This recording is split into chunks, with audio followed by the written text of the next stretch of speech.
আসসালামু আলাইকুম। তো বন্ধুরা, যারা আমরা অ্যান্ড্রয়েড মোবাইল ফোন ব্যবহার করি তাদের কিন্তু অনেক সময় ইচ্ছা জাগে বা একটা স্বপ্ন থাকে, যদি আমরা আমাদের অ্যান্ড্রয়েড মোবাইলটা আইফোনের মতো ব্যবহার করতে পারতাম তাহলে আমাদের কাছে হয়তো অনেকটাই ভালো লাগতো। তো সেজন্যই আজকে আমার এই ভিডিওটা। আমার ফোনটা কিন্তু যদি কেউ প্রথমবার দেখে তাহলে কিন্তু সে কখনো বুঝতেই পারবে না যে আসলে এই ফোনটা অ্যান্ড্রয়েড ফোন না আইফোন। এখানে সব আইফোনের মতোই আমার ফোনটা কিন্তু দেখতে হুবাহু আইফোন 12-এর মতো। আমি যদি আমার নোটিফিকেশন বারটা ওপেন করি তাহলে আপনারা দেখতে পারবেন সেম আইফোনের মতো।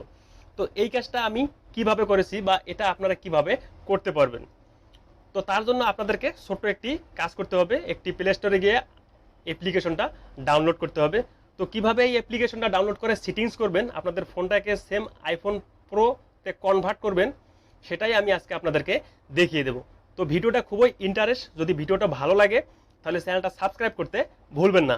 তো আমরা এখন চলে যাব আমাদের ফোনের প্লে স্টোরে। প্লে স্টোরে আসার পর এখানে যে সার্চ বার আছে এখানে শুধু আমরা লিখব আইফোন লঞ্চার। তো আইফোন লঞ্চার লিখে সার্চ করলে কিন্তু অনেকগুলো অ্যাপ্লিকেশন চলে আসবে। আপনারা লোগোটা একটু ভালো করে দেখে নিন।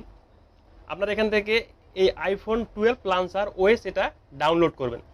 তো আমার এটা অলরেডি ডাউনলোড করা আছে। তো এখন আমি এখান থেকে ওপেনে ক্লিক করব। তো ওপেনে ক্লিক করার পর কিছু পারমিশন চাইবে, আপনারা পারমিশনগুলো এখান থেকে অ্যালাউ করে দেবেন। তো এখান থেকে দেখুন লোডিং হচ্ছে। তারপর আমরা এখান থেকে অনেকগুলো থিম দেখতে পারবো। এখানে অনেকগুলো থিম আছে আইফোনের। তো আপনার কাছে যে থিমটা ভালো লাগে আপনি সেই থিমটা এখান থেকে চুজ করবেন।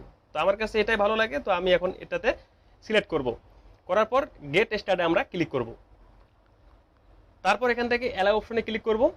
তারপর আবার অ্যালাউ। তারপর এখান থেকে এটাকে আমরা ইনেবল নাও করে দেব। তারপর এখান থেকে আবার এই অ্যালাউ পারমিশনে ক্লিক করব। তারপর আবার এখান থেকে আমরা ইনেবল নাওয়ে ক্লিক করব। তারপর এখান থেকে এই পারমিশনটা আমরা অন করে দেব। তারপর ওকেতে ক্লিক করব। তারপর আবার ইনেবল নাওতে ক্লিক করার পর এখান থেকে যদি আপনি চান সেম আপনাদের এটা আইফোনের মতো ব্যবহার করবেন, নিচে যে লোগোগুলো আছে সেগুলো শো করবে না, তার জন্য আপনি এখান থেকে ফুল স্ক্রিনে ক্লিক করবেন। করার পর এই গেট স্টার্টে ক্লিক করবেন। তারপর দেবেন লোডিং হতে একটু সময় নেবে। তারপর দেখতে পারবেন আপনারা সেম আইফোনের মতো কিন্তু এখানে চলে আসবে। তারপর এখান থেকে আবার এই সেট অ্যান্ড ডিফল্ট আপনারা ক্লিক করবেন। করার পর এখান থেকে আপনারা সোয়াইপ করে দেবেন। তারপর আপনি এখান থেকে এটা সিলেক্ট করে অলওয়েজ করে দেবেন। তো আমরা অলওয়েজ করে দিয়েছি। তারপর এখান থেকে আমরা একটু সোয়াইপ করব। তারপর এ পাশে একবার আমরা সোয়াইপ করব। তারপর ওকেতে ক্লিক করব। তারপর এখান থেকে আবার এই ক্লিকে ক্লিক করব আমরা। তো দেখুন আমাদের ফোনটা কিন্তু সেম আইফোনের মতো কনভার্ট হয়ে গেছে। এখান থেকে যদি আপনারা নোটিফিকেশন বার দেখেন তাহলে দেখতে পারবেন সেম আইফোনের মতো। তারপর এখানে যে লোগোটা আছে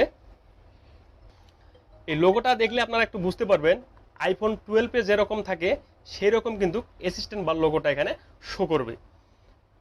তো সবশেষ কাজ হয়ে গেলে আপনারা ফোনটা জাস্ট একবার রিস্টার্ট দিবেন। তারপর এখানে দেখতে পারবেন আপনার যে প্লে স্টোরে যে আইকনটা আছে এটা কিন্তু একবারে আইফোন 12-এর মতো। তো আজকের ভিডিওটা এই ছিল। যদি ভিডিওটা ভালো লাগে চ্যানেলটা সাবস্ক্রাইব করতে ভুলবেন না।